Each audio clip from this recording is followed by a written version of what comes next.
Hello, once again, balik tayo dito sa pag-aaral ng wikang Kastila. Kaya,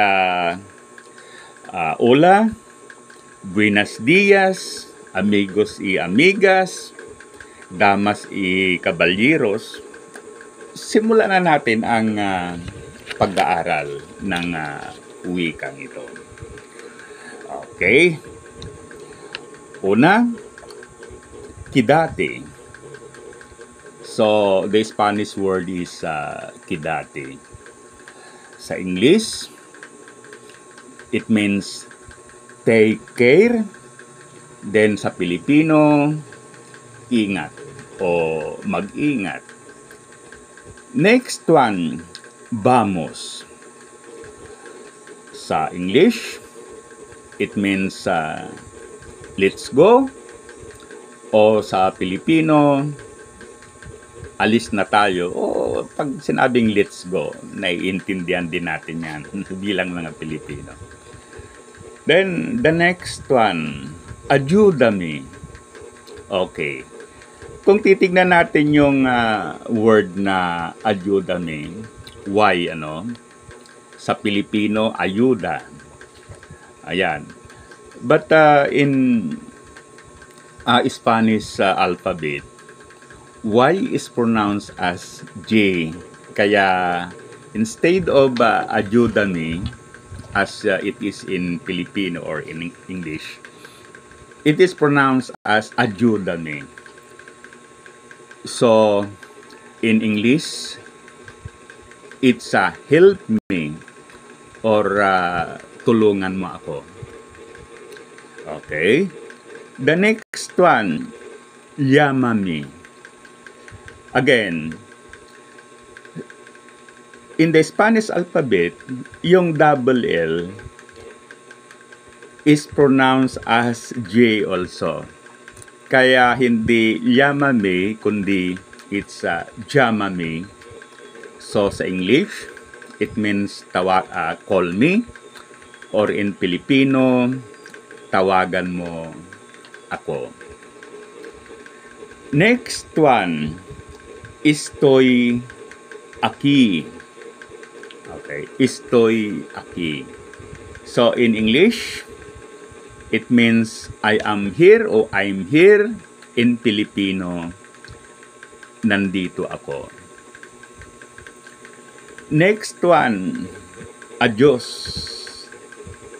Okay, very well known yung words na adios sa ating kapwa Pilipino dahil doon sa ultimo adios ni Dr. Jose Rizal. So in English, it means bye-bye o bye-bye. Then in Filipino, naintindihan din yan, bye-bye o paalam. The next one, tengo hambre. Okay. Kung mapapansin natin, the word is hambre because it is start with H. But then, sa salitang hambre, letter H is pronounced silently. Kaya instead of hambre, it is pronounced as hambre. So the phrase is tengo hambre. In English, it means I am hungry, I'm hungry, or sa Pilipino, nagugutom ako o gutom ako. Yan ang equivalent. Then, next one, tengo sed. Okay, tengo sed. In English, it means I am thirsty. O in Filipino, ako ay nauuhaw. Next one, me gusta. Me gusta. So in English, it is I like it. In Filipino, gusto ko ito. Then, the last one, estoy en casa. estoy en casa. So in English, I am home. Sa Pilipino, ako ay nasa bahay na. Okay, i-analyze natin yung mga ibang words dito, ano? So alam natin na yung Y pala is pronounced as J. The same true with double L. Then, tingo. So, ang ibig sabihin niyan ay I am.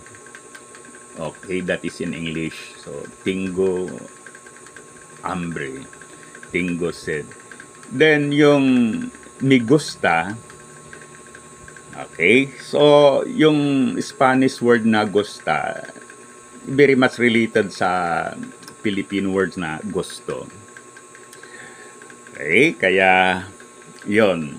Again, very exciting na pag-aralan ang lingwaheng Kastila. So, muchas gracias.